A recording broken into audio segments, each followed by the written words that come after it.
Hello. I am going to read my daughter's story that I wrote of her hanging.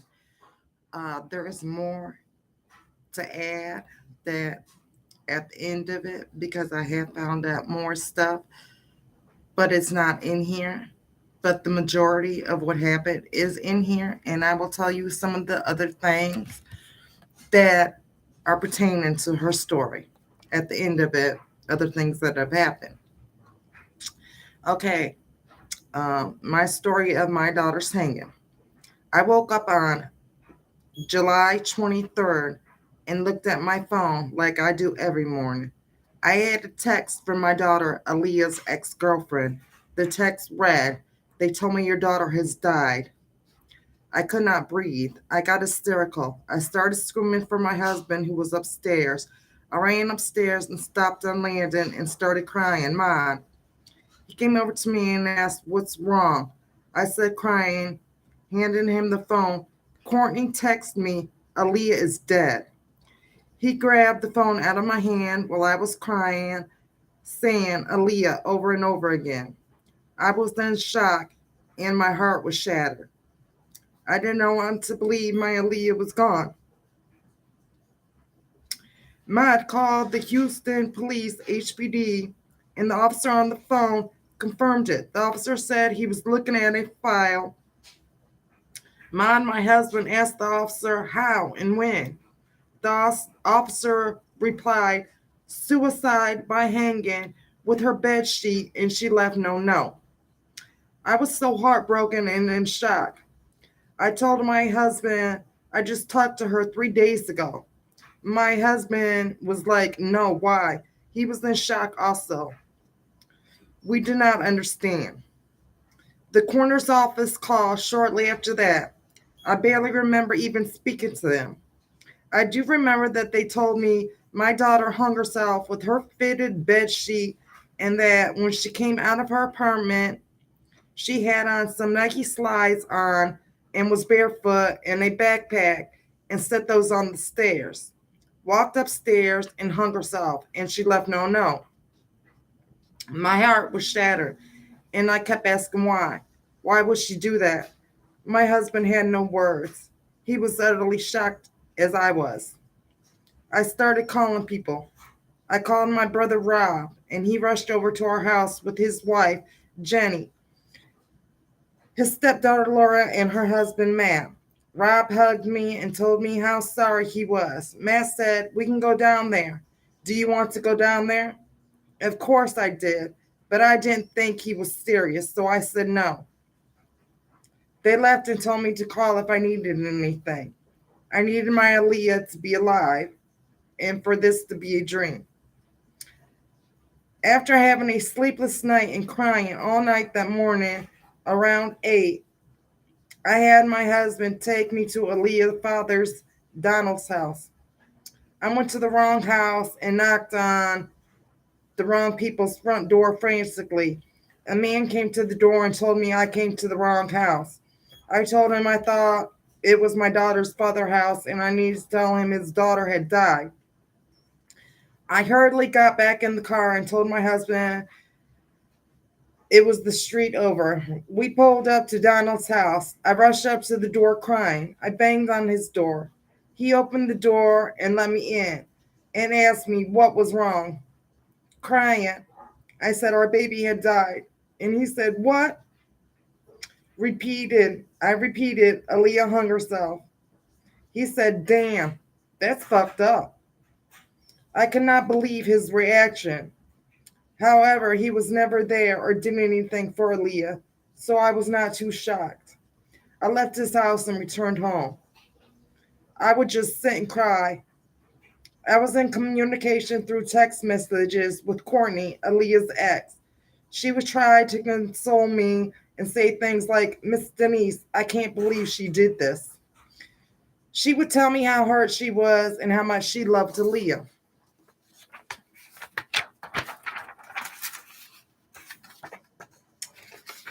The second night after I found out my love was gone, I got an hour or so of sleep that afternoon.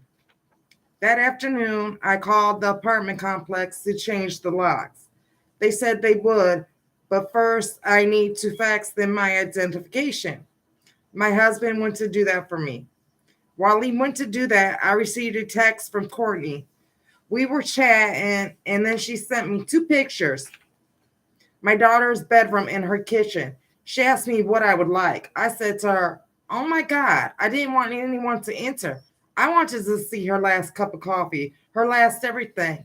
She replied, "Somebody sent me these pictures. I didn't go in there." I said, "Who? What is the apartment's number?" She told me to hold on while she looked for it. In the meantime, I frantically tried to find the number in my phone. I thought I was calling apartment complex when I accidentally called this lady, Miss Rose's number, because it was a Houston number. Miss Rose had called previously to give me her condolences. When she answered without thinking, crying and hysterically, I said, "They in my baby's apartment." She said, "Who?" I said again hysterically, "They in my baby's apartment." Again, she asked, "Who?" I said I didn't know. She nicely told me to calm down. She told me if I wanted, she would go by there and see who was in there. She also told me if I wanted, she could go in Aaliyah's apartment and show me videos so I can see if things were okay. I told her yes. She told me I had to call the apartment complex and give her permission to enter Aaliyah's apartment. I did that and called her back. I stayed on the phone with her while she was on her way to Aaliyah's apartment. It did not take her long to get there at all, maybe 5 minutes. Upon her arrival, she informed me that when maintenance arrived at Aaliyah's apartment, they caught a girl named Blue coming out of Aaliyah's apartment. Miss Rose informed me that they didn't see her with anything. Miss Rose started to walk through Aaliyah's apartment, showing me through video. I immediately got upset and could tell that someone had taken a lot of Aaliyah's things. Her apartment was ransacked. It was a mess. I knew my daughter wasn't messy like that. I got upset, started crying hysterically, saying they took a lot of her belongings. Miss Rose told me to calm down. There were some things in her closet. I was really upset though. Her closet was practically empty too. There weren't even clothes in her closet hanging up. There were like two coats hanging up, and that's it. They had stolen most of her belongings. I had to wait to go to Texas, even though I wanted to there, run right there immediately.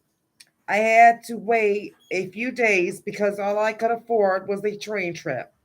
So while I am at home, I am talking and texting people still. I am in utter shock and disbelief. I was sitting on the porch talking to my husband and Aaliyah's sister when I accidentally pocket dialed Miss Rose. Something told me to set my phone down and act like I didn't know I had accidentally dialed her number. I could hear Miss Rose saying, "Hello, hello." So I started to make conversation with my husband and Aaliyah's sister. They also know Miss Rose was listening. So we were making up things to say.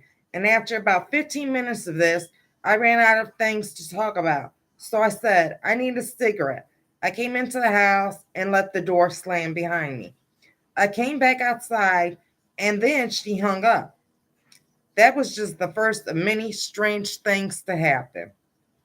I decided to look on Aaliyah's Facebook page because I had just talked to her about coming home and we had started to make plans. 3 days prior to her death, when I looked on her Facebook page, she posted on July 17th, "Fuck Texas, fuck my apartment, I'm going back to Michigan." Aaliyah had wanted to come home. I had so many questions. If she was planning to come home, why would she do this? I noticed she also had posted she could not wait to come back to see this girl she liked in Detroit. I was on the phone with one of Aaliyah's friends. I do not remember which one. they started to tell me about how Courtney would beat ALIYAH and how ALIYAH was scared of her. And she said she was done with Courtney. I was I was outside and I started screaming, Courtney killed my daughter. I started pacing back and forth thinking, that bitch. I am going to prove that she killed my daughter. I arrived in Texas a few days later after I was told of my daughter's death. My friend Gracie and her husband picked me up from the train station. That was the longest train ride of my life. Gracie and my, Gracie and her husband took me to their house where I would be staying. Gracie asked if I wanted to go anywhere, so I said I would like to go to the coroner's office and identify my baby's body. It had been about 3 or 4 years since I last saw her. Upon arriving at the coroner's office, I was met at the door by a police officer who told me I could not enter the building. I told the officer I was there to identify my daughter's body. She informed me again that I could not enter. Gracie and I left in disbelief. I could not believe I could not identify my own child's body. We arrived back at her house and I began to call funeral homes to make arrangements. I wanted ALIYAH's body to be cremated so she would always be at home with me. I finally found a funeral home that was not that expensive and made arrangements. ALIYAH's brother had done a GoFundMe so I could get ALIYAH's body cremated. The funeral home man went to pick up ALIYAH's body up and called and told me they would not release her body to him. I called the coroner's office to find out why. They informed me that ALIYAH's biological father had called down there. Hold on, I lost my place. Okay. Down there and said he was the father and he wanted. Hold on.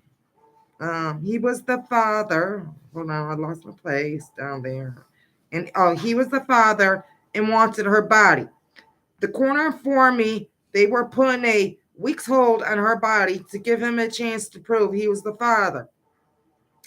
He had to fax them a birth certificate with his name on there. I was pissed because he had no rights. He was never even in ALIYAH's life. I raised her. He was in prison part of her life, and the other part, he was never around. He only provided me with $100 for support out of her 18 years.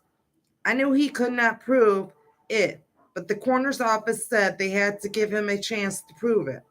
So they are putting a week's hold on her body. I was angry and hurt. He was just trying to hurt me more than I already was. While I was waiting for a week to be up, I was on a mission to prove my daughter did not commit suicide, that Courtney had murdered her. I would sit up all night and cry and search Facebook accounts for people that ALIYAH knew. I came across a lot of disturbing posts. One of the posts from ALIYAH's friends read, "Who did it? Was it her ex?" Courtney posted, "Being single has gotten me further than I was when I was in a committed toxic relationship. I prefer to be single." She posted a picture under that post of her wearing a baseball cap with an X on it, with the letter CIAO above it.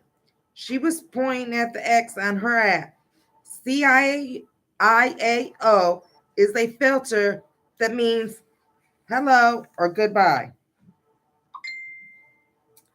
ALIYAH also had messaged me on Facebook Messenger when she was alive that Courtney was harassing her, and that Courtney assaulted her. She also would call me crying that Courtney had her jumped and how Courtney injured her. I was coming across all kinds of alarming posts. To me, it was proof that Courtney murdered ALIYAH. ALIYAH's friends even felt that Courtney killed ALIYAH. After my week was finally up, the funeral home man finally went to pick ALIYAH's body up. The coroner's office said they would not release ALIYAH The coroner's body said they would release ALIYAH to first come, first serve. That was me because I was already in Texas. So the funeral home man picked ALIYAH's body up and called me to say he had her. I was so happy. ALIYAH's sperm donor would not get her. However, the funeral man called me again to inform me that he was putting a week's hold um, on cremating ALIYAH's body. He said her father called him and said he was the father and he could prove it. He said he wanted ALIYAH's body so he could fly her back to Michigan. He wanted to put her in a dress and have his service. The funeral home man stated that he had to give him a chance to prove he was the father. I was beside myself with disbelief, anger, and grief. I could not believe he was trying to cause me more pain. I was angry at funeral home man for not telling me that he was going to be putting a hold on her also. So days went by that felt like months. I sat up all night and kept on taking screenshots of these crazy posts that was proving Courtney murdered my daughter. I felt like this was all a dream. Finally, the funeral man called me and said that the father could not even send him his identification, so he was going to go ahead and cremate her. It was August 4th, ALIYAH's birthday. I told him go ahead because ALIYAH had been laying on a cold metal slab for over 2 weeks now. I wanted my baby to finally be put to rest, so I told him to go ahead. Gracie had taken me to ALIYAH's apartment. It was hard. We had to stop at the leasing office so they could let us in our apartment. They told us they had to go with us and stand outside. When they let us in our apartment, I walked straight to our bedroom and I took a glance around and started crying and getting hysterical. It was a mess in there. I started running around crying, looking for a piece of paper or a receipt. I emptied out her kitchen trash on the floor. No paper. I flipped over her bed, looked in drawers, her closet, everywhere. I could not find a piece of paper or a receipt. She had lived there for a year and just went to court. Something was not right. I ran outside crying and upset. Someone had been through all her stuff and taken things. Her journal that was on her bed in the picture is gone. All her bed is gone. I started knocking on neighbors' doors to see if anyone saw anything. The Lisa man outside told me I could not do that. I cussed him out and told him I was going to ask a question. First door I knocked on upstairs from ALIYAH's apartment was a man that came to the door. I told him what happened to my daughter and asked him, did he see or hear anything strange that night? He said the only thing strange to him is that my daughter's mail was all scattered on the ground. I thanked him and proceeded to knock on another door. The Lisa man said the same thing again. He told me I could not do that. I screamed at him that I was going to ask a question. He could not stop me and to call the police on me. The next door I knocked on was the door where my daughter was found hanging. They did not come to the door, but I heard someone in there. I went back downstairs and knocked on her next door neighbor's door. The Lisa man again said, I cannot do that. I yelled at him to call the police on me. I'm going to ask a question. An older white man around his early 50s answered the door. He said he was sorry, but he and his wife were asleep and heard or saw nothing. I was crying and upset. I went back into ALIYAH's apartment where Gracie was. Gracie told me to grab some of ALIYAH's belongings that were left. I told her I didn't want anything. I was upset and not thinking. I was talking to the Lisa man. Gracie got a small suitcase of ALIYAH's and started to put some of her belongings in it. As I was talking to the Lisa man, Gracie came up to me and said, "Hey, Denise, look at this." I looked down. Hold on. I looked down and Gracie found a garbage bag full of soaking wet towels. The towels were not smelling or drying. I left them because I did not want them to start smelling. Gracie also took me to the property room to pick up Aaliyah's backpack. When we arrived there, they had us take a seat for like an hour. So if I signed anything, I don't remember. After about an hour, they called me to the window and just handed me the backpack. Gracie and I went to the car and I looked in the backpack. I thought the I thought the ear pods that were listed in the police report were missing. I went I went back in to say they were missing, but what I thought was dental floss was the ear pods. Back at Gracie's house, I kept coming across all these crazy posts, and Aaliyah's friends were messaging me and sending me things they considered evidence, also proving Courtney's guilt of killing Aaliyah. Everything was so alarming. I kept calling homicide, telling them about these posts, but they thought they were nothing, and they refused to question Courtney. They kept trying to convince me that my daughter committed suicide. I called the homicide every day and argued with them that my daughter did not commit suicide and they need to talk to Aaliyah's friends and question Courtney. Everyone knows that Courtney was abusing Aaliyah. I decided to call Blue. I called Blue and she answered the phone because it was a Texas number calling her. I asked Blue, I said, "Do you have anything on my daughters that I can get?" Because I barely got anything. She said, "I have her journal." I gasped and was shocked. I said to her, "I'm going to have to get that from you." She didn't agree to give it to me. All she said is that she will be at work until 7 in the morning the next day. It was like 6 in the evening when we talked. I hung up the phone with her and told my friend Gracie about the conversation we had. Gracie or not, nor I could understand why she would even have Aaliyah's journal. Sirach had been sending me screenshots that were supposed to be evidence, but they said nothing, and Worden was blacked out. She also sent me a picture of this big coat that she said was Aaliyah's. It was not, though. I could tell just by looking at it. Aaliyah would not wear coats that came to her waist. Aaliyah loved her butt and always showed it off. I was told, "Do not meet Sirach anywhere. She was trying to set me up. She was trying to hurt me." Sirach posted online, "If you were the only one that could have saved someone."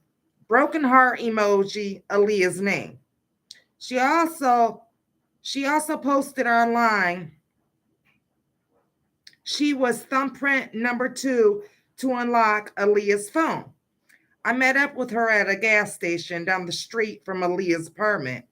She showed up in a car with her best friend, Courtney Garrett, in one car, and her mom and dad in another car.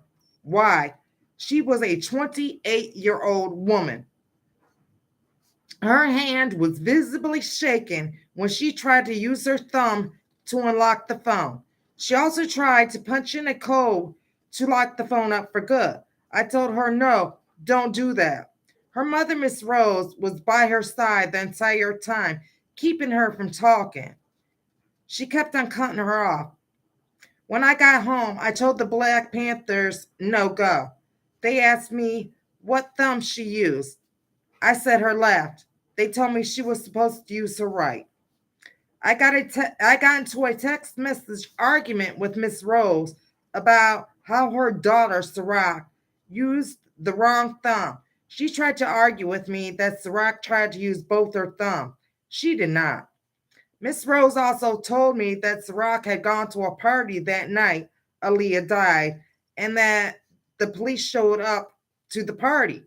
I told her so. That was not proof of anything unless Sirach had interactions with them. Out of nowhere, she busted out and said, "I know more than you think." I was like, "What?" I was in shock. I told her that since she knows more than I think, I am coming after her too. She blocked me. I called this guy Andrews, who had his phone number listed online. He was nice to me, but he did not inform me that I was on speakerphone. I was talking to him about getting my daughter's cell phone unlocked. The guy on the speakerphone was like, "Don't worry about it, Mama. We're going to get that phone unlocked." He acted like if he had to hurt somebody, he would get that phone unlocked. Two of Aaliyah's friends wanted to meet up with me one night at around 7 at Aaliyah's apartment. I said yes, but I was not sure because it was pitch black over there. One of the girls,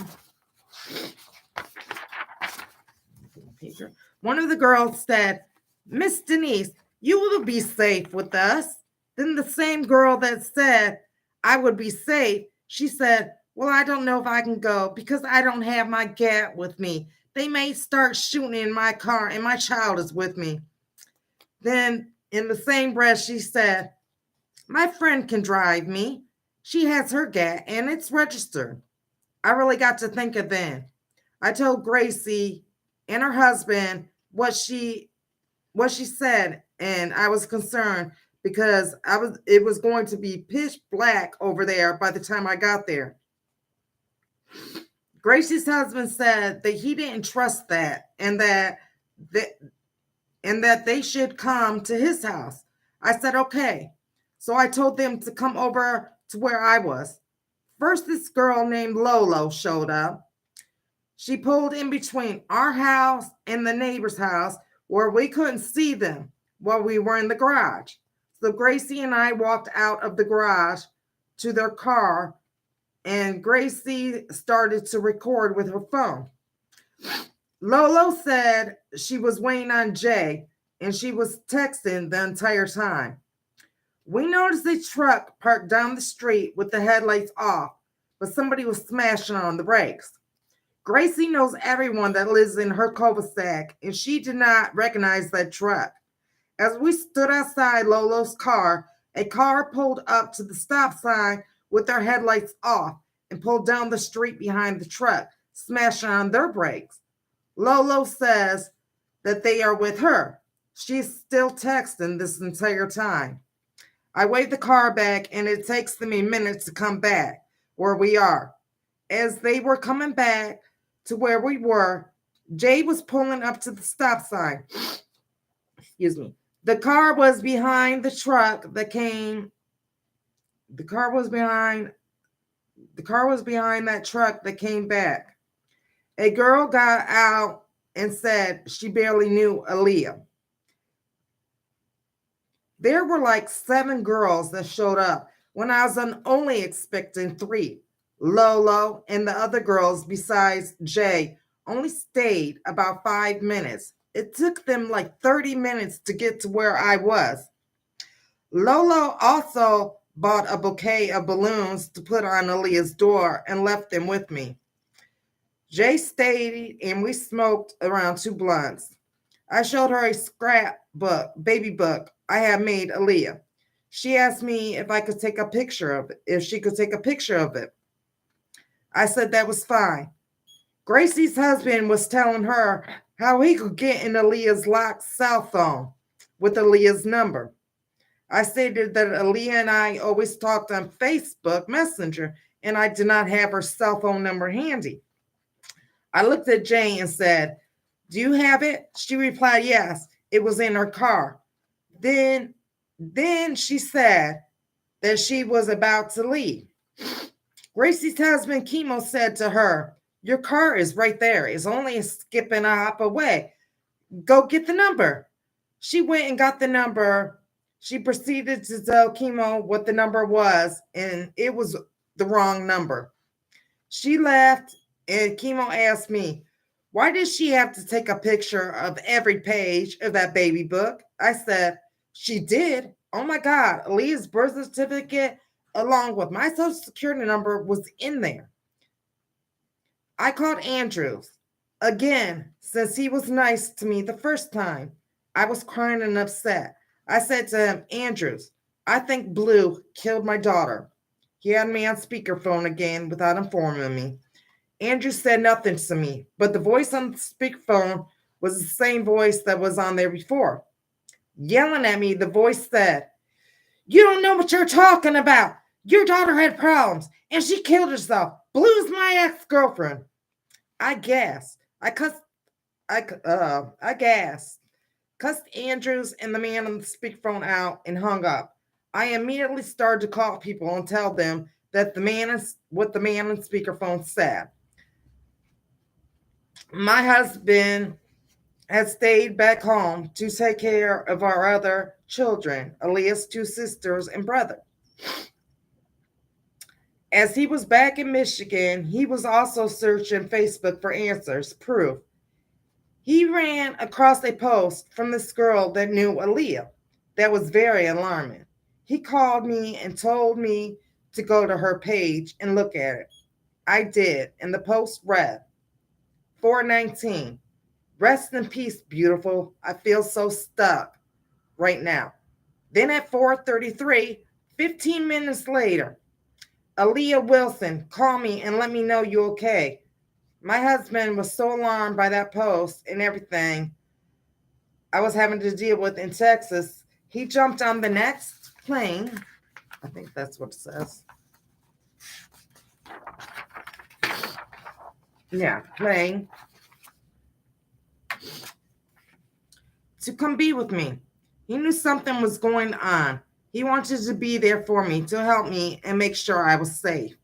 Around the second day when he arrived in Houston, he wanted to go to ALIYAH's apartment complex and ask questions. Gracie took my husband and I to ALIYAH's apartment complex. We arrived at the gate to enter and followed another car in since I did not have a gate. Since I did not have a gate code. I showed my husband ALIYAH's apartment, and we could tell someone was trying to pry the screen off her living room window and get in there. As we walked around, I ran into a short little Mexican girl who looked to be about 20 or so. I told her about my daughter crying. And she said, "Aw, you the mother?" I then asked her if she knew a Fargo Jones. She said, "Yes. He makes runs for my man, Michael." I asked her if she could show us where he lived or be at. She agreed. She started to show us, and while we were going over to where he was, she started to duck and dive, saying people had cameras and she didn't want to be seen helping us. She said Michael was dangerous. We got to the pool area, and Gracie and I decided to stay behind because there was too many of us together. And Gracie and I were bright skinned. We didn't want to make our presence obvious. So Gracie and I walked to a driving area in front of an apartment building by where you park at. We were talking, and some man pulled up, got out his car. We noticed he had a teardrop tattoo under his right eye. He started to ask us our names, what we were doing out there, all kinds of questions. Then he asked if we knew where some building was. We said no. He got in his car and left. We turned around to see what building we were standing in front of, and it was the building he was looking for. We all went to the police department to talk to Lieutenant Sweet of Homicide and tell him our concerns. We showed him the video of the girl pulling up to Gracie's house with the headlights off. He backed up in his chair and had a strange look on his face, like that was alarming. We started to tell him about all the questionable screenshots, our concerns that ALIYAH had not committed suicide. He never really had anything to say. He would always just nod his head. He was more like a sensitive ear. He never took our concerns seriously. My husband also had called Lieutenant Sweet and told him we found a bag of soap with towels in Aaliyah's apartment, and and did he want us to grab them? He replied, "No, what for?" My husband replied, "They could be evidence." He said, "No, we did not grab them." A day or so later, Lieutenant Sweet called to say they had a witness that Courtney busted out my daughter's window. I decided to go back over to Ali's apartment, just to see if those towels were still there. They were gone, along with all her bras and panties. I begged the leasing office to press charges against Courtney, and they refused. I emailed the corporate office, and they emailed me back and said someone would take care of this matter and someone would contact me in 48 hours. I never heard from them again. My husband and I went to pick up Aaliyah's ashes at the funeral home. When we arrived, the funeral home director gave me a bag that said evidence on it. It was Aaliyah's body jewelry. It was Aaliyah's body jewelry. The bag had two nipple rings, two nose rings, a ring, and one earring gauge. I asked, "Where's the other earring gauge?" Yeah, I asked, "Where's my daughter? Where's the other earring gauge was?" And he said that was all the coroner's office gave him. I then asked where my daughter's clothes were. He said he did not know. We went back to Gracie's house crying. Aaliyah was really gone, and all we had left of her was in an urn.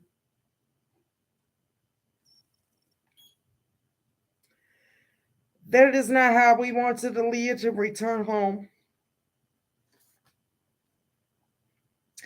Mata and I caught the plane home with Aaliyah in her urn. I hated to leave Texas. Texas is where Aaliyah had taken her last breath, and she had lived there so many years. Aaliyah loved Texas.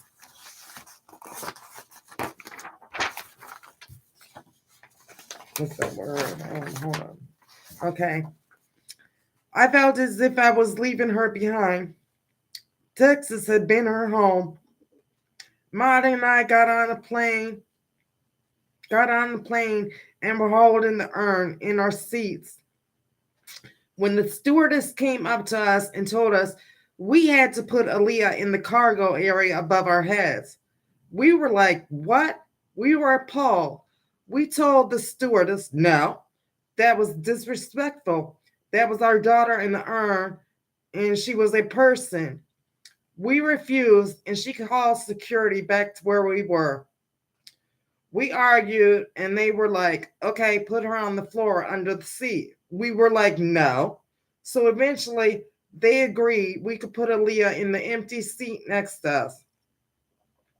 My husband and I were ready to be thrown off the flight.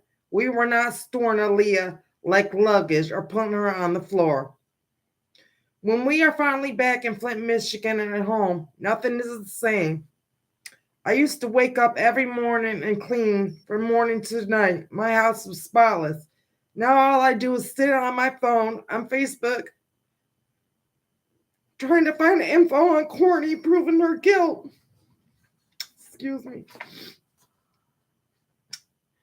I make up social media pages and post all day that my daughter was found hung and the police asked no questions.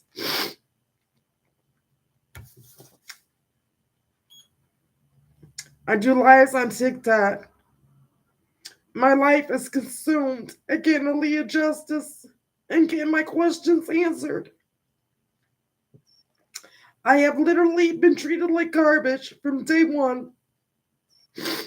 People in the authority had not given me no rights to my own child.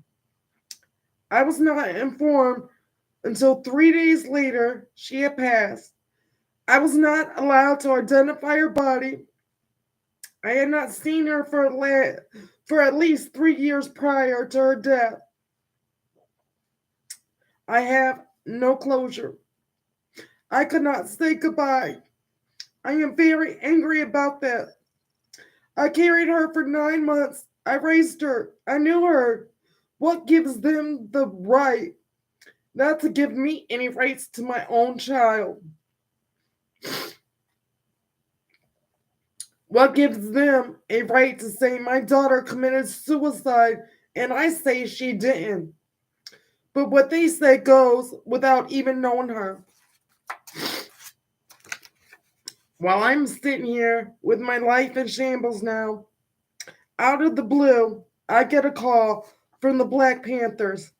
I am so excited because no one would listen to me. They were interested in what happened to ALIYAH. They listened to my concerns. I sent them my screenshots of evidence I had. The Black Panthers said they wanted to do a candlelight visual for ALIYAH in Houston at her apartment. It was planned for August 23rd. At the last minute, I decided to go. I did not inform Courtney or none of her friends I was going. Nobody really knew I was going. At the candlelight visual, nobody really showed up that said they were ALIYAH's friends. These bitches were online fighting about who her best friend was, but none of them showed up. Courtney didn't even show, but she keeps saying she was the love of ALIYAH's life. I think out of her so-called friends, only maybe 4 showed up. One of them was there to spy for Courtney. I say that because one of the Black Panthers was talking and he said they were going to investigate this as murder. He also talked about how the knot was tied. He said he didn't even know how to tie a knot like that. I spoke about how my daughter's earring gauge was missing. Not even 5 minutes after I left, Courtney called me and started questioning me about my daughter's missing earring gauge. She called someone else that attended the vigil and um and questioned her about how the knot was tied. I had my friend Gracie take me to the police station while I was there in Texas for the candlelight visual. Homicide came and took me to the back.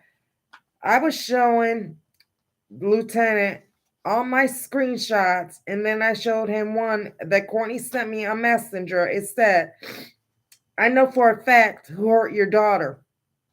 I just knew that was going to make them question Courtney. No, I was wrong. He replied to me, we know the ex was toxic. I said, okay, then why did you not question her then? He said, because nobody was on the scene. What? I got pissed and laughed. Talking to them was like talking to a wall. They had their minds made up no matter what about my daughter's case, it was going to remain suicide.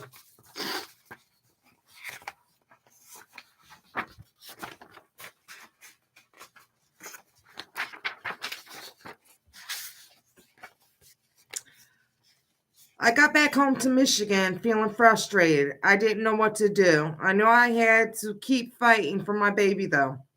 The police are not going to get away with not asking a question, and Courtney is not going to get away with murdering my daughter and making it seem like it was a suicide. I am going to fight. Someone is going to listen to me. My husband got off work and accidentally pocket dialed Andrews. And he said that he hoped Andrews didn't call him back. It was around noon, and I was sitting on the couch folding laundry. Andrews called back. I did not answer the phone. I just picked up the phone and hung up. He calls back. I picked the phone up and hung up again. He calls back. This time I picked up the phone and said, do not call my husband's phone. And then I hung up. He calls back. This time I let it go to voicemail. He left a message. He left a message. He left 2 messages. Hold on. So I listened to them. The first voicemail he left was kind of threatening. He was saying something like, he better not see us at no funeral or something. The second voicemail, he sounded scared. He was saying that he did not know what was going on with his brother, but all he did was go to work. I let my aunt hear the voicemail and she agreed. He sounded scared. Chanel and Andrews consider Fargo to be their brother. When I called Fargo out online saying he had something to do with Aaliyah's death, he called my husband and I. I talked to him at first, but he kept on telling me lies, so I gave my husband the phone because me and Fargo were about to cuss each other out. My husband is more calm than me, and he asked Fargo, when did he hear about Aaliyah and start telling people? Fargo said he heard about Aaliyah a couple of days after it happened. Lie. I have a screenshot where you started telling people that day. Also, Chanel said Fargo was not acting himself that day. He was acting very strange and did not want to talk about Aaliyah. Now, if I ask her, she said Fargo was acting strange that day because he didn't know what was what. Well, I got her to write in a text that Fargo was acting strange that day. I believe they all know something and are covering for each other. So I keep on doing the only thing I know how. I keep on telling people her story. Then one day, out the blue, I get this call from a girl named Bella. Well, Bella must have gotten mad at her man because she called me to give me some information about him. His name was Michael. Bella began to tell me about this Michael character. She informed me that he was the kingpin out at Aaliyah's apartment complex. She said he has a trap house out there and he sells drugs to the people who work there in the leasing office, security guard, and the residents out there. Then she told me that Aaliyah had called the police and told them about where his trap house was. Michael said he was going to get her, and a month later, she's dead. I saw this post on Facebook. It says something like, if I come up missing, look for me. I always had my cell phone on me, and I did not kill myself. It was like the second post that I had come across. So I decided to reach out to the person who had posted it. It was some girl in Las Vegas that Blue went to stay with a month after my daughter died. Courtney moved to Dallas. She said that she saw Blue with my daughter's journal and was going around telling everyone it was hers. She saw Blue with my daughter's wig. She also said when Courtney called, she would go lock herself in the bedroom until she was done. Aaliyah tried to buy a gun 30 days before she died. Aaliyah has made statements that Courtney is harassing her. Aaliyah also made statements about abuse. She was in fear that people would want to harm her. Aaliyah's friends all knew about the abuse and how Aaliyah feared for her life. The police questioned no one, though. The police were called 10 times in the year to Aaliyah's apartment prior to her death. The police failed to protect and serve my daughter. Aaliyah tried to call the police several times for help, but they never did anything, and Aaliyah has stated that. Aaliyah stated that nobody cares and nobody will believe her. Aaliyah felt she couldn't even depend on the police to help her. No wonder she wanted to buy a gun. She felt like she could only protect herself. I had this message on Messenger one day. I guess they call it a hidden message because it wasn't on my regular messages. It was from October 2020. It was from this guy who said he wanted to tell me what happened to my daughter. He wanted to tell me about my daughter's murder. I went on his Facebook page and noticed he had not been on there since March of 21. I was like, dang, I'm not going to be able to get a hold of him. I went on his friends list and he had one friend. So I clicked on his one friend and it was an OG Will.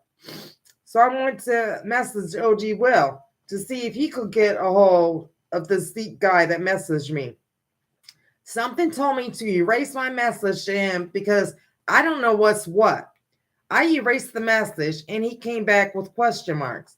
I told him I must have messaged the wrong person.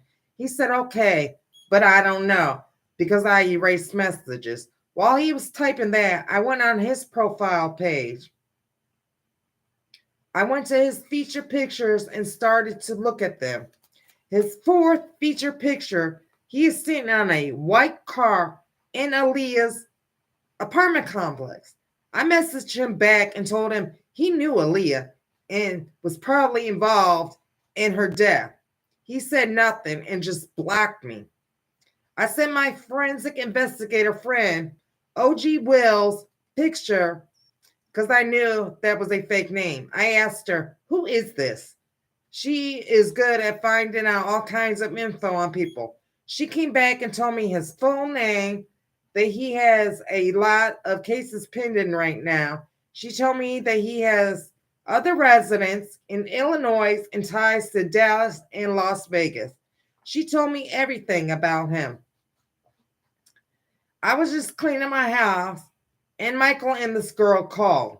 I can hear Michael in the background talking mess to me. They were yelling at me. I am yelling too, but then he asked me what evidence I have. Only a guilty person would call. Also, I have a forensic investigator friend who informed me that ALIYAH is hanging, holding a cell phone in her right hand. Her head is also close to the cement walkway. She has no bruising to her head. Her neck has no damage inside or out, and there was no dirt on her feet. And then I guess the cell phone, if I'm correct, I believe it's in her right hand. Her left hand on her knuckles, you can plainly see spots of blood. And then if you blow the picture up, you can see bruising on her arm. Okay. I believe the coroner is trying to cover this up also. The doctor at the coroner's office had the nerve to tell me she did not see the cell phone in ALIYAH's hands, even though everyone I showed the picture to sees it. Doctor tried to explain everything away. The coroner doctor. How can this possibly be called a suicide? I need help. No one will listen to me. Why? I do not understand. What about human compassion? What if this happened to your child? I have been treated like garbage. I feel like people are trying to say ALIYAH's life didn't matter. Like they are like, oh, it's just another poor black girl gone. Well, ALIYAH was my child, and she did matter. ALIYAH mattered to her friends also. ALIYAH was a sweet, loving person. She loved everyone. She was only 22. Her life was stolen from her. She loved life and wanted to live. Now I am forever heartbroken. Life is not the same for me or the ones who loved ALIYAH. ALIYAH has two sisters and a brother who are going to grow up not knowing her. I spend 24/7 thinking about my ALIYAH and how I can get her justice she deserves. Even though I have 15,000 signatures on a petition that says ALIYAH was murdered, and two TikTok pages with over 15,000 followers on each one, it's like it doesn't matter. Congress told me they didn't care if I had 1,000,000 signatures. I beg someone, anyone, to listen to me. ALIYAH was my child, and I love her dearly. I don't know how to exist without her. ALIYAH's story wasn't even covered by the news. Police immediately said suicide without even asking anyone a question. ALIYAH deserves better than that. Please, she was a human, a taxpayer, an American citizen, my daughter. Please have a heart and help her. This is mine and ALIYAH Wilson's story. Begging for someone to help her and listen. That is her story. Let me see what the comments is. Okay, no. Wait. Oh, thank you. Okay, I said I would. Let me have a drink. Want my throat?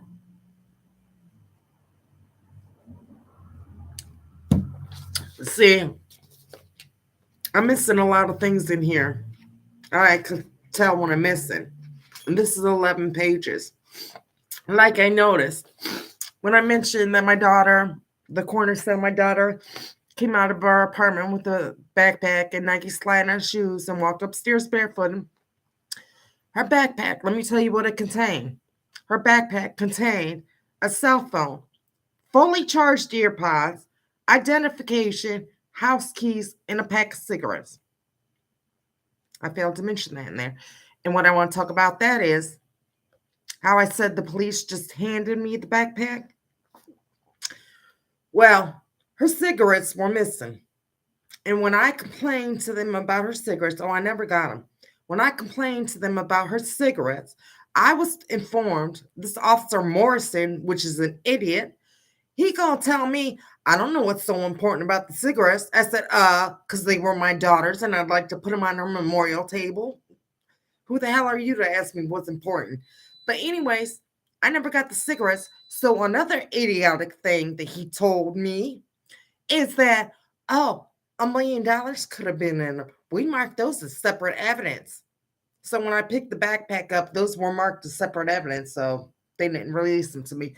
So, but to me, that should have been listed on the police report.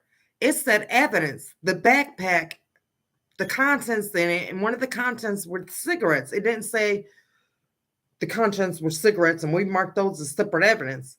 Then another thing I got to say about this backpack. If $1 million could have been in those pack of cigarettes, why the hell did y'all not check the little front zipper part? They had two tubes of lipstick in it. $1 million of drugs could have been in there, but y'all ain't even bothered to check that. Let's see what else is mentioned in this. The end of it basically. Let's see. Okay, for one, I didn't mention this.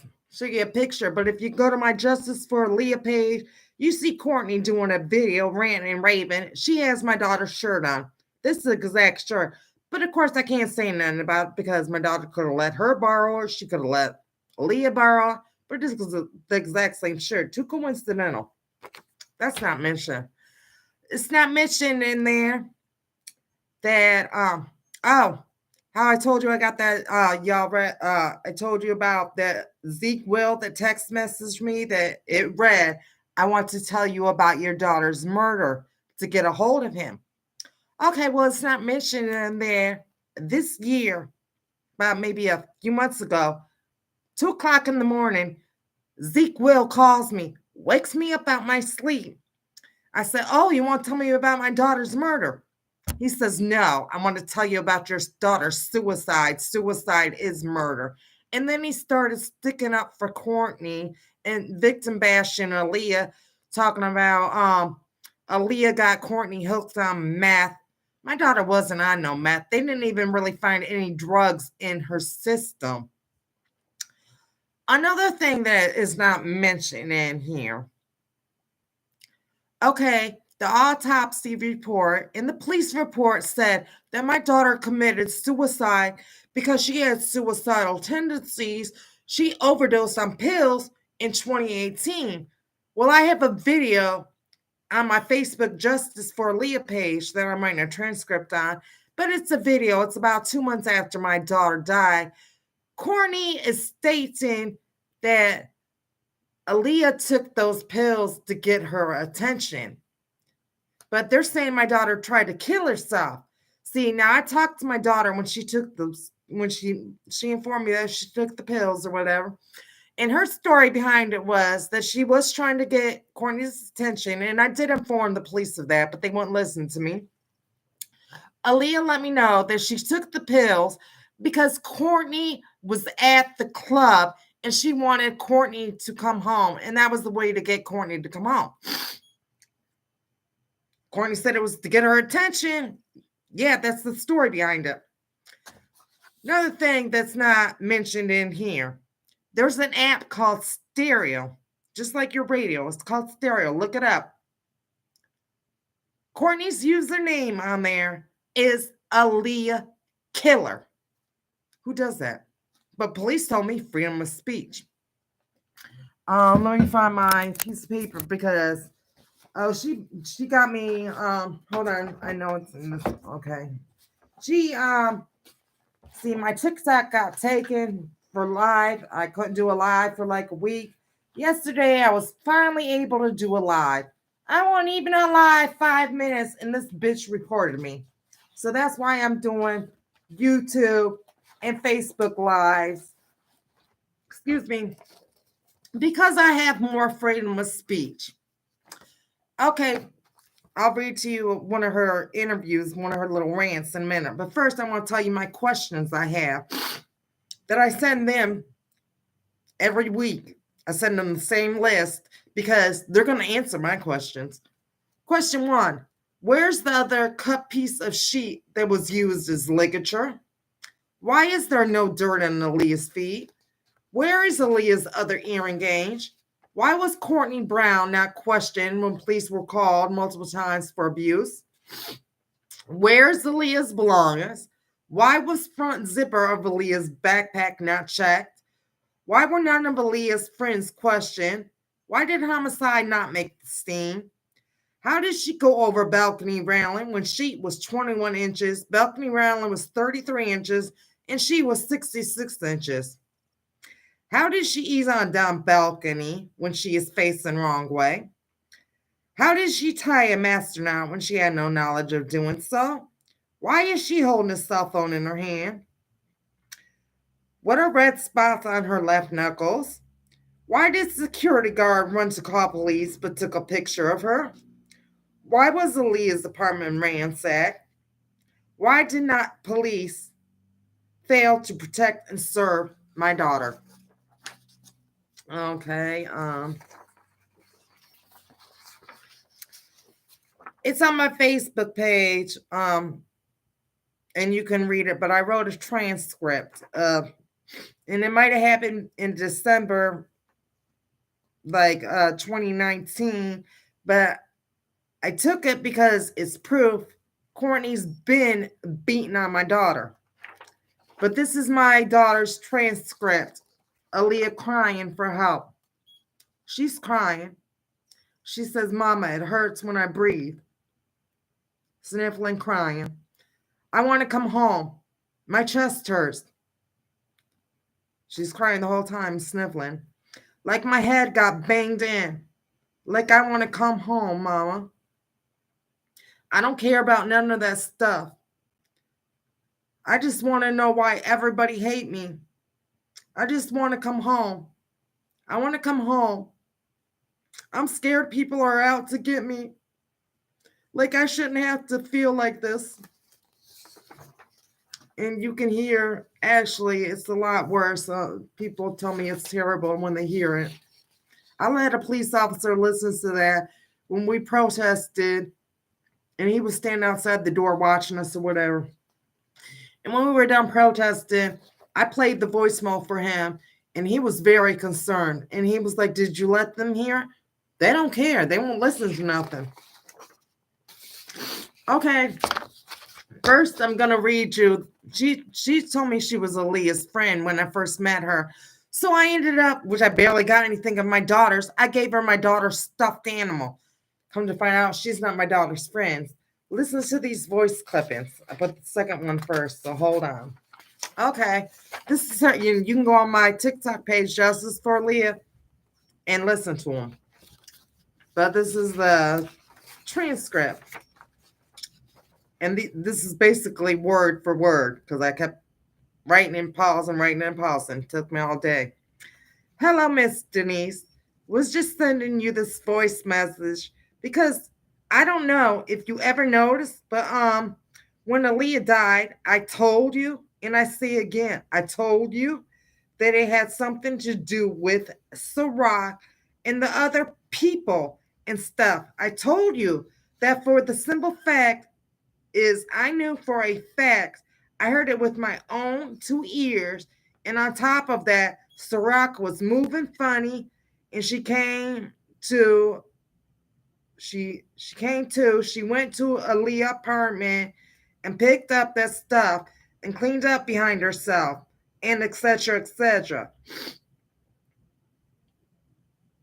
That I'm reading it just like it was wrote. So that same U2, that same week, for about 2 months, people were looking for me because I knew so much about the situation.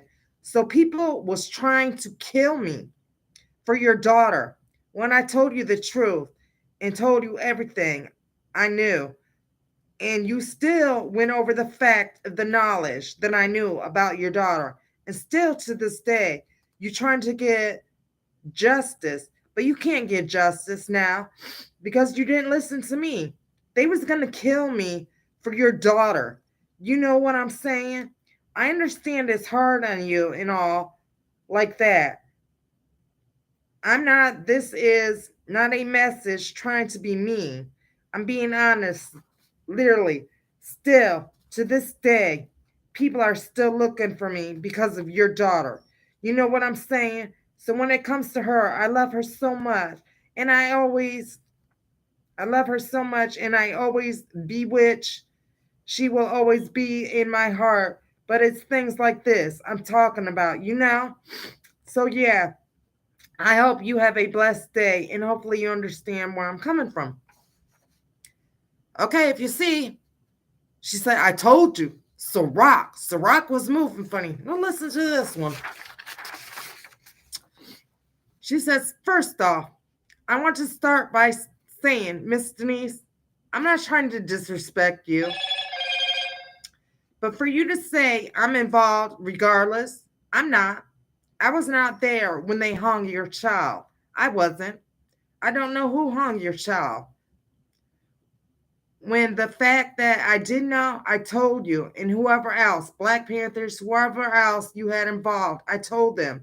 So as far as me being involved in anything, I'm not. I wasn't there. The last time I talked to your daughter was 2 weeks ahead of the time that she died, okay? So, and I gave my story on that. I told you she called me crying, scared for her life, with the person that you believe didn't do it. But hey, once again, you stuck on Courtney, Courtney, Courtney, Courtney, Courtney, Courtney. When at, hold on, let me get my paper so I don't lose my spots. Okay. When at the end of the day, now you looking crazy.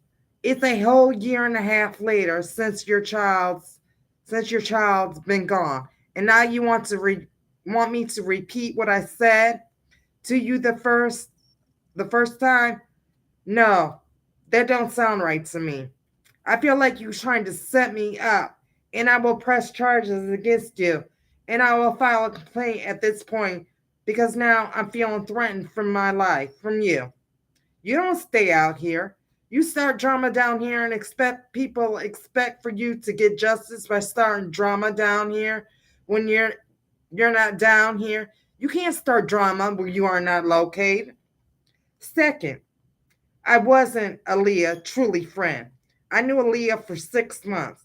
I was a good friend to ALIYAH. That's it. I did not know. I did not even know ALIYAH. Wait, hold on. I did not know even ALIYAH.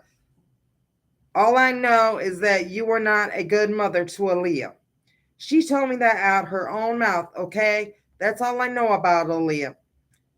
And she had her demons, and she was a beautiful woman and a very sweet and jolly. Before I was in her last name, I didn't know her last name until she died. I don't I don't know too much about ALIYAH.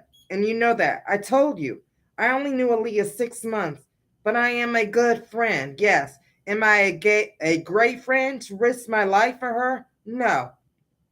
I didn't know her that long to risk my life anymore. Like I opened up to you and let you know, I suffered through depression. I was scared for my life for about Okay, for about, I went through depression so bad because of you putting my business on your social media page with my picture. You put me on blast for these people to try to come and threaten my life. People is looking for me, but it doesn't matter about none of that. But it's about justice for Aaliyah, and karma is gonna get you. Karma is gonna get you. That's why it's hurting you so bad because you, you child wrote you and asked you to come home. Did you let her come? Did you help her? No, you didn't. So now it's eating you up. Yeah, yeah. I'm tired of being nice to you and trying to sugarcoat everything. I'm done with the sugarcoating things. I'm not, hi, how are you? I'm done with that. Tired of being nice. If you want to call up lawyers or me talk to people, that's fine. I'm not talking to anybody because I was not there when they hung your child. I was not there, so I cannot be a witness to something I was not there. Okay, I cannot be a witness. I was not there. Okay, let me start there. I was not there when they hung your child, okay? I was not there, so I cannot be a witness to something I was not. First thing they're gonna say is, well, she got beef with Sarah. So that's probably why she is saying such and such. Ciroc didn't do anything. That ain't got nothing to do with me. At this point, I don't know who did it. To be honest, I feel like you did it because how you acting, all you want is clout, and that is so ridiculous as a woman, as a mother, to only want clout. You don't want justice for your child. You wanted justice for your child, you would have been got justice for your child a year ago. Because if it was my mother and I was hanging outside of an apartment complex, my mama would never gave up. My mama would not even have left this town until she had got justice. You left, okay? Because you have other kids to think about. And that's what you told Aaliyah, right? She can't come. She can't come here because your kids were here. Oh yeah, I know that, but I don't know your child from Adam and Eve. Period. So, with that being said, I hope you understand this message when it's sent to you, and I hope you have a blessed day from this day forward. In order to rate me or talk to me again, you're going to have to go through an attorney because I will be getting a lawyer. If you didn't know, I am. I am uh, a officer. I didn't know if you knew that, but yes, I work for the state of Houston, Texas. So just keep that in mind. Okay, bye bye. She's a damn security guard. Let me say something about that because they all always be like, want to be like, your child wanted to come home and you wouldn't let your child come home. No, they're throwing that in my face. My child was always welcome home. I wanted Aaliyah here more than anything, and she knew that. Were they trying to say I wouldn't let my child come home? Gotta listen to the whole story. Aaliyah asked to come home with Courtney. I knew Courtney was beating her ass. And I told Aaliyah, no. I said, you can come home, but she can't come. So is that where she's getting it from? And Lachey want to mention my other children? What I mentioned about my other children to Aaliyah was, because I didn't care if she came with any other female. The only thing I basically said is I have younger, impressionable children that are going to ask questions. So don't bring a female that you're going to be kissing on and hugging hands or hugged up with because I don't want to answer my kids' questions. I'll answer it when they get older and then maybe I can think of some things they're going to see the shit on TV, but I don't want it in their face. I don't care what you do. Just don't put it in their face, please. You can go into my basement. That's where she was going to be staying. Do what you want to do down there. I can keep my kids from going down there. So do what you want to do. Okay, let me get a drink of coffee. Wet my throat. So you can, and I picked out a lot of stuff in this voice clipping when you write a transcript.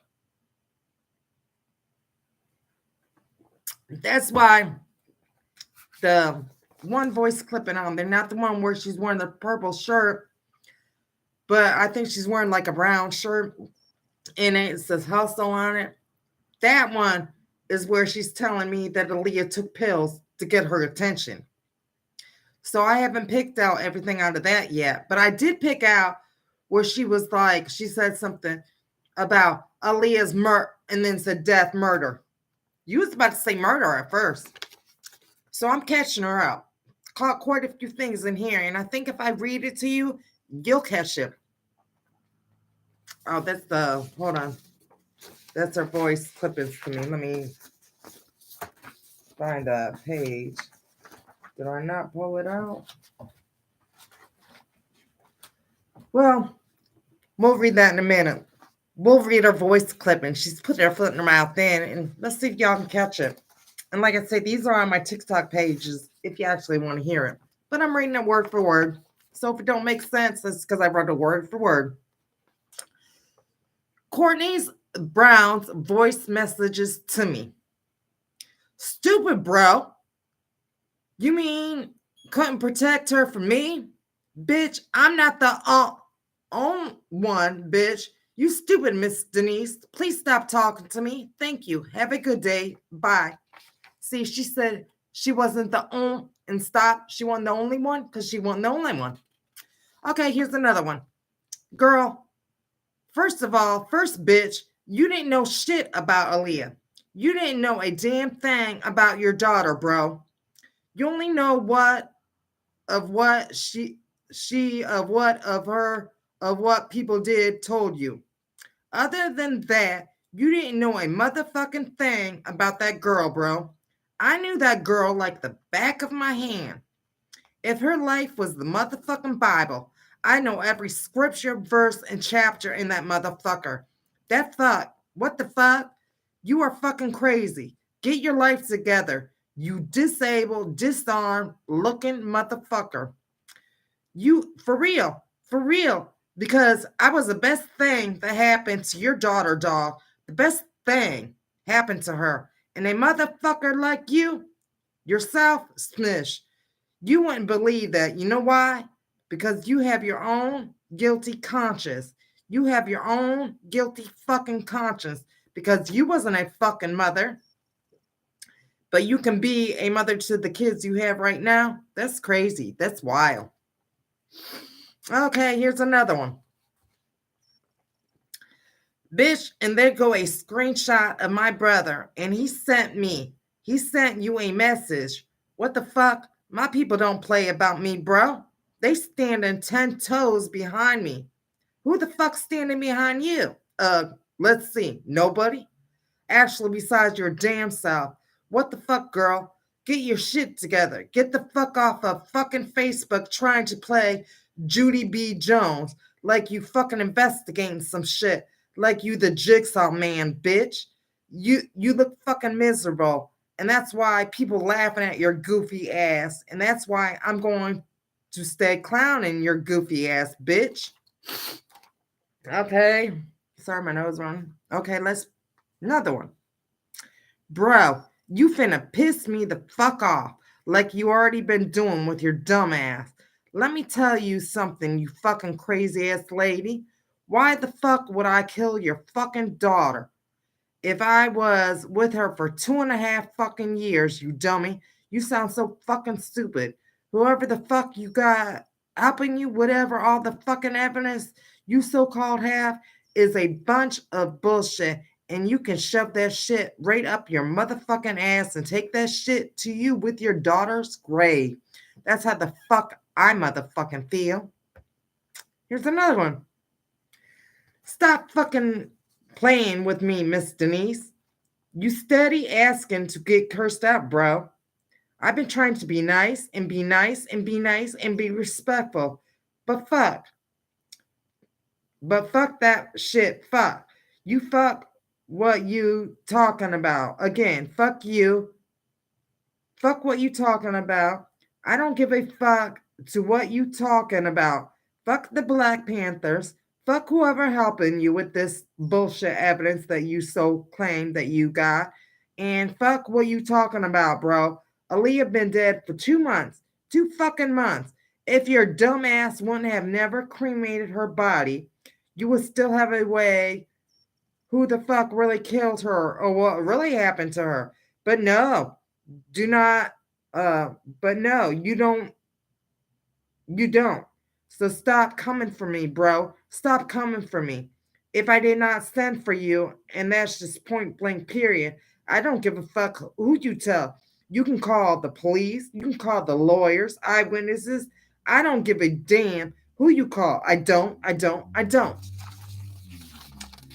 Let's go on to another one. Oh, I have about 11. Okay.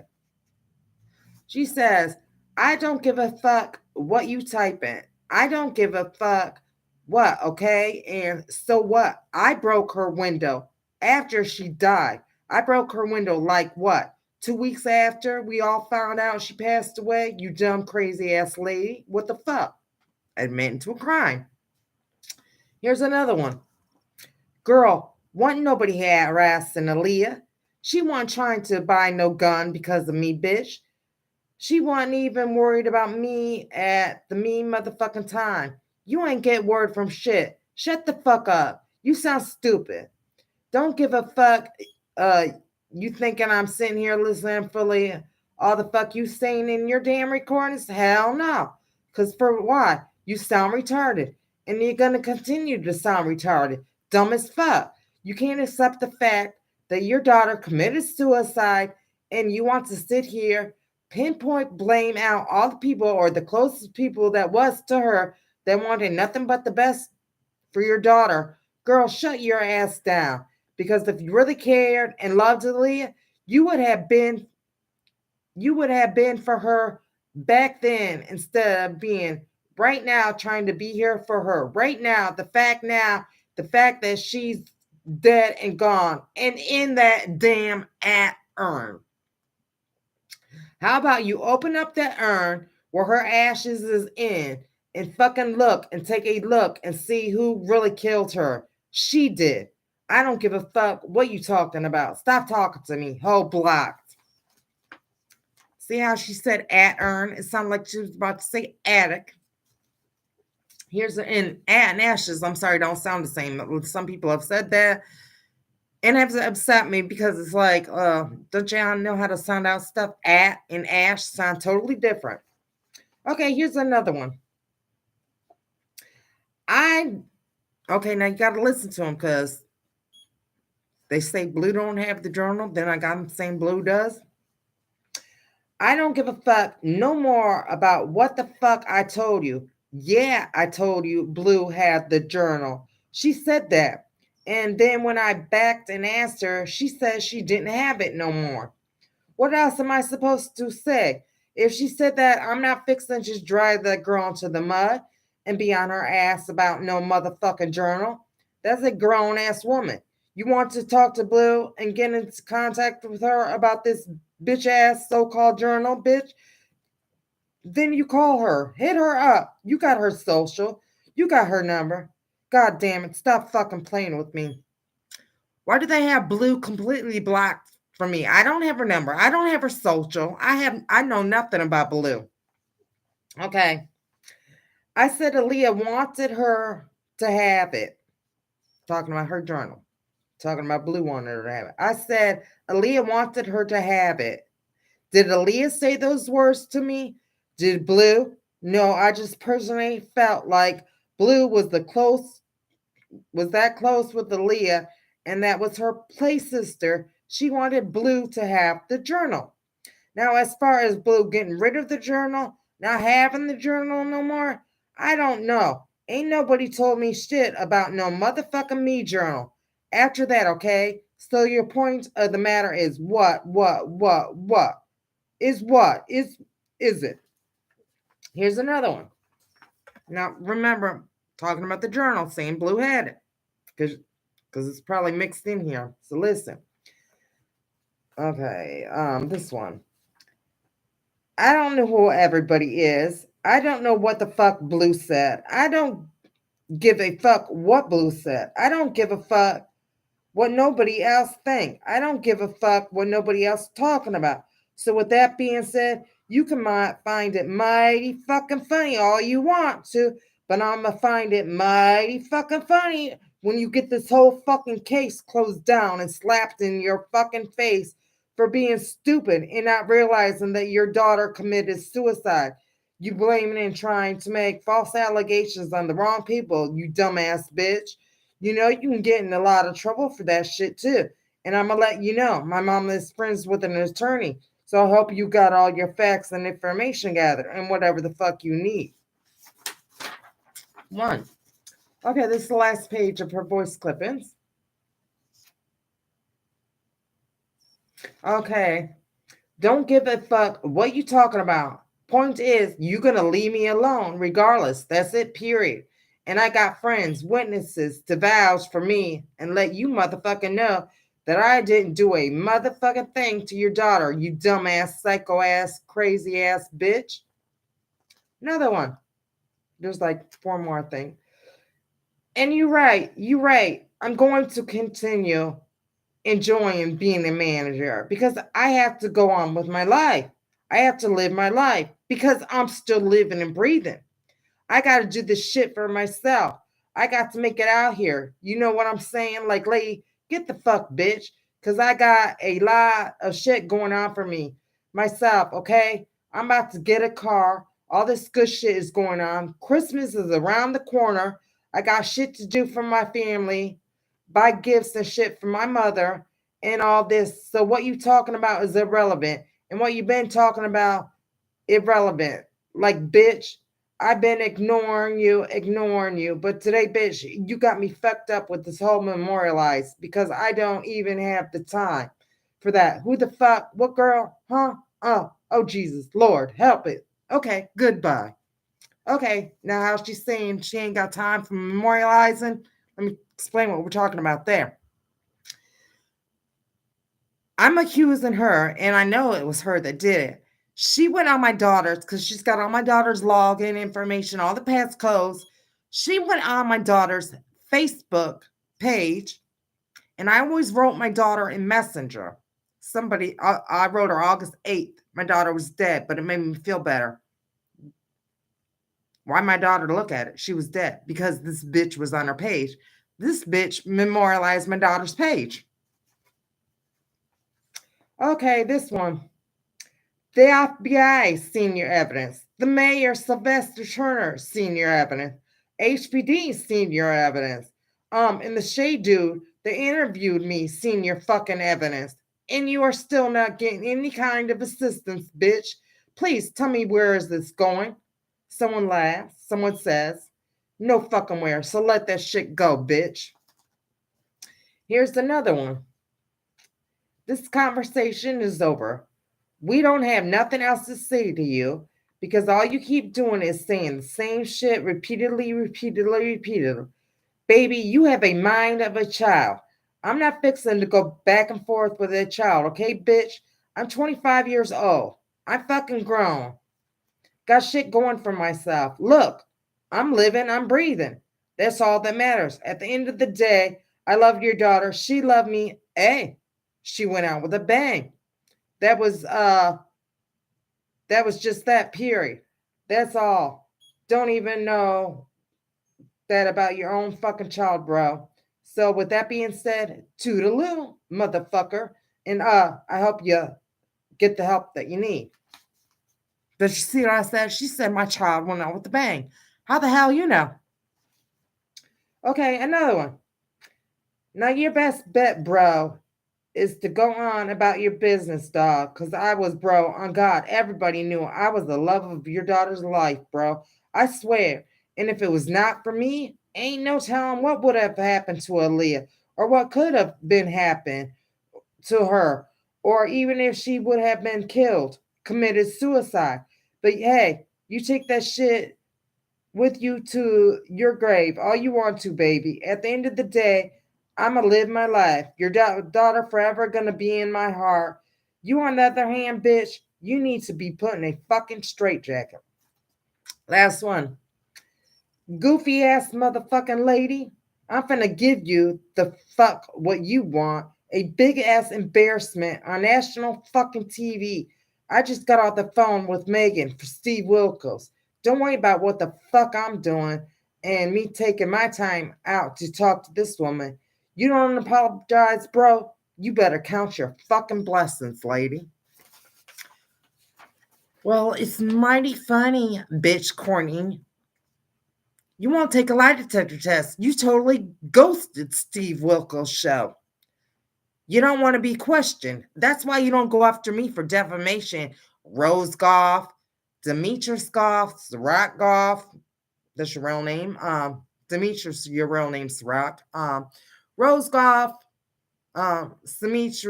Demetrius, aka Sirach Goff, Michael Paul Dozier, Fargo Jones, Blue Gatson, or Dollars, Courtney Tanisha Brown, aka Chris Brown. I'll pay for your lawyers. Come for me. Y'all won't because you don't want to be questioned. Okay. Hold on. Looking for it. I want to read it because it is. Hold on. Give me a second. Where's it at? Let me see in this file. I kept it. I'm not going to be able to find it. So I'm going to have to come back on and do a live when I find it. I'm looking one more time because I surely want to read this and let y'all catch what she says. Where did it go? I know it's in my book. I don't want to print out another copy. Looking at all my evidence here. Is it behind it? I got to find it, y'all. So I'm going to have to come back on. And this has been a long live anyway. So stay tuned for me to come back on because I'm going to read this rant of Courtney. And you can also listen to it, but I got it in writing where you can pick out more stuff. But if you go to my Justice for Aaliyah TikTok page, it's pinned at the top. You'll see a picture of Aaliyah. Then you'll see ugly ass Courtney with her bifocals with the purple shirt on. This is the shirt you'll see. And she's ranting, but in her rant, you can catch quite a few things she says. She's saying like, Sirach set Aaliyah up, saying, you know what you did? But there's more. There's more. I got to find it for y'all. So watch for me to go live and come back. And when I find it, I'll go live and read it for y'all. But thank you for watching. I appreciate it. Thank you for the support. All right, thank you. I'll look at you on TikTok, Wipe Down TV on TikTok. I got you. Thank you. All right, bye-bye. Oh, I ended here. Okay.